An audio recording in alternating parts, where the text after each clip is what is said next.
Hello दोस्तों, स्वागत है आपका हमारे चैनल पर लर्न विद प्रखर पे। आज से हम स्टार्ट कर रहे हैं हिस्ट्री और सबसे पहले हम स्टार्ट करेंगे सोशियो रिलीजियस रिफॉर्म मूवमेंट। तो आज का हमारा जो टॉपिक है वो है राजा राम मोहन रॉय। सबसे पहले मैं आपको बताता हूँ कि रिलीजियस रिफॉर्म मूवमेंट से क्वेश्चन कैसे पूछे जाते हैं डिफरेंट एग्जाम्स के अंदर। तो क्वेश्चंस का फॉर्मेट सीधा सीधा होता है। पहला तो कोई मूवमेंट या फिर कोई ऑर्गेनाइजेशन है वो किस लीडर ने स्टेबलाइज करी या फॉर्म करी, और दूसरा किस ईयर के अंदर उससे स्टार्ट किया गया था। तीसरा ये है कि किसी मूवमेंट से कोई लीडर जो कनेक्ट है या फिर जो जिसने वो स्टार्ट किया है उस लीडर ने कोई वर्क वगैरह कोई बुक वगैरह लिखी होगी, वो पूछ सकते हैं आपसे। या फिर कोई न्यूज़पेपर स्टार्ट किया होगा तो आपसे पूछेंगे ये न्यूज़पेपर किसने स्टार्ट किया है, तो लीडर का नाम ऑप्शंस में होगा। आपको ये याद रखना है।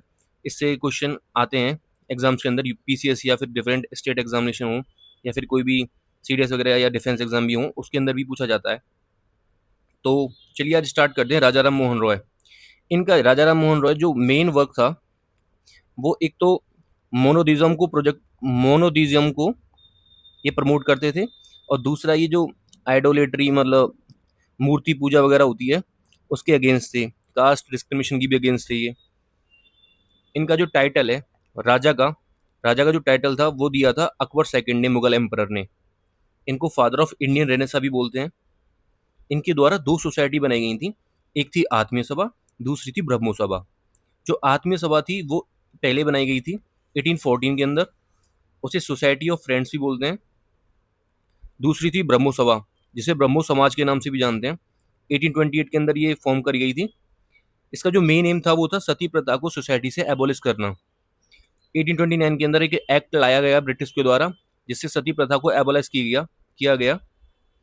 उस समय पे जो गवर्नर जनरल थे ब्रिटिश के वो थे विलियम बेंटिक। राजा राम मोहन रॉय के दो वर्क थे, gift of monotheism and precept of Jesus.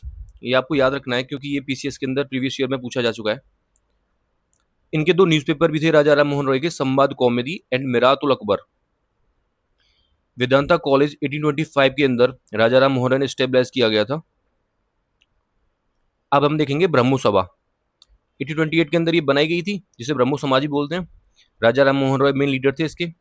राजा राम मोहन रॉय के बाद जो लीडर आए वो देवेंद्रनाथ टैगोर थे। देवेंद्रनाथ टैगोर ने तत्वबोधनी सभा भी बनाई बनाई थी 1839 के अंदर। वो अलग थी, इससे रिलेटेड नहीं थी, बट देवेंद्रनाथ टैगोर के द्वारा ही करी गई थी। पूछा जा सकता है आपसे ये क्वेश्चन। इसके बाद जो लीडर आते हैं केशव चंद्र सेन। इन्हें आचार्य की ऑफिस प्रोवाइड करी जाती है और ये लीडर थे। इनका जो मेन काम था वो था, इन्होंने स्टार्ट किया था कि जो ब्रह्मो समाज है वो मतलब दूसरे सिटियों में उसे स्प्रेड करना, उसके विचारों को स्प्रेड करना।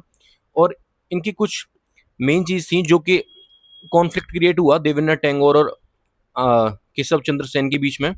एक तो ये एक्सट्रीम थॉट्स थे इनके कास्ट वगैरह के अगेंस्ट, कास्ट डिस्क्रिमिनेशन के अगेंस्ट। दूसरा जो हिंदुज़्म में जो ऑर्थोडॉक्स रिचुअल्स थे ना उनके अगेंस्ट थे ये। देवेंद्रनाथ टैगोर नहीं चाहते थे कि हमें हमें ग्रेजुअली चीज़ें चेंज करनी चाहिए, कि न कि एकदम जो एक्सट्रीम आइडियाज़ हैं वो सोसाइटी के अंदर लानी चाहिए। इससे क्या हुआ कि जो आचार्य की पोस्ट है ना, ये आचार्य की पोस्ट जो दे रखी थी ने वो 1865 के अंदर इनसे ले ली गई। केशव चंद्र सेन ने फिर क्या किया कि जो 1866 के अंदर जो ब्रह्मो समाज है वो दो भाग में डिवाइड हो गया। ब्रह्मो सभा ऑफ इंडिया, भारतवर्ष या ब्रह्मो सभा, एंड आदि ब्रह्मो सभा। जो आदि ब्रह्मो सभा थी वो देवेंद्रनाथ टैगोर उसके लीडर थे, और जो ब्रह्मो सभा ऑफ इंडिया थे उसके लीडर थे केशव चंद्र सेन। अब उसके बाद क्या होता है कि 1878 के अंदर ये ब्रह्मो सभा ऑफ इंडिया भी डिवाइड होती है। उसका रीज़न था कि केशव चंद्र सेन जो आइडियाज़ कहते थे कि मैं ऑर्थोडॉक्स रिचुअल्स के अगेंस्ट हूँ, कास्ट डिस्क्रिमिनेशन के अगेंस्ट हूँ, हमें इंटरकास्ट मैरिज सपोर्ट करनी चाहिए। बट इन्होंने क्या किया, अपनी ही बेटी की शादी इन्होंने अपनी ही बेटी की शादी महाराजा ऑफ कूच के साथ कर दी विद ऑर्थोडॉक्स रिचुअल्स के, मतलब ऑर्थोडॉक्स रिचुअल्स हिंदुइज्म में जो थे शादी के टाइम पे उन्हें फॉलो करते हुए। अब लोगों ने कहा कि भाई आप पहले तो ये बोल रहे हो कि ये जो आप इन चीज़ों को छोड़िए और आप खुद ही उस चीज़ को अपने ऊपर लागू नहीं कर रहे। तो इससे क्या होता है कि कुछ फॉलोअर्स इनसे अलग हो जाते हैं और 1878 में साधारण ब्रह्मो समाज क्रिएट कर देते हैं।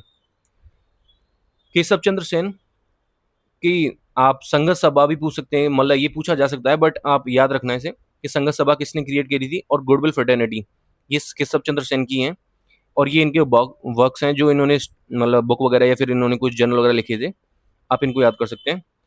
ब्रह्मो समाज और राजा राम मोहन रॉय में बस इतना ही। अगली वीडियो में हम अगले मूवमेंट के साथ मिलते हैं। Thank you.